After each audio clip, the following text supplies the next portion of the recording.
Sa panahon na laganap ang mga sakit, katuwang nyo ang BMEG Premium at Protect Plus Gold. Gawa sa state-of-the-art facilities ang BMEG Premium Feeds. Kaya ito ay safe, sanitized, and hygienic. Walang dalang sakit, certified, malinis, sariwa at sigurado. At para laging malinis ang paligid, gumamit ng Protect Plus Gold. Isang safe broad-spectrum disinfectant na pumapatay ng mga virus, bacteria at fungi. BMEG Premium at Protect Plus Gold. Sama-sama sa laban, walang iwanan. This portion is brought to you by Globe Business.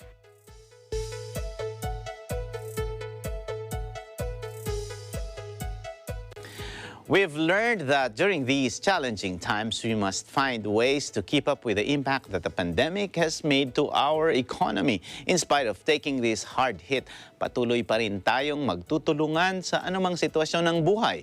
Agripreneurship is another channel to become creative, and with the help of modern technology, we can quickly change business strategies and give more opportunities to adapt to changing environments. Maraming salamat sa inyong panonood ng Open for Business. Samahan ninyo kaming muli sa susunod na linggo. Learn more insights from CEOs, thought leaders, industry experts, and SMEs promoting business development in the Philippines, keeping you informed and open for business. Be ahead of the curve from vision to action. Panoorin din ang programang Open for Business sa Facebook at YouTube. Mag-like at mag-subscribe sa aming social media at NET25 TV. Para sa Open for Business, ako po si Cesar Vallejos. We live in interesting times.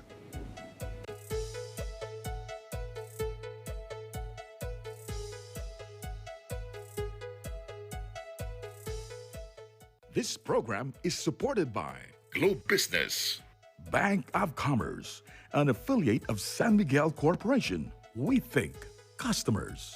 BMEG Premium at Protect Plus Gold. Sama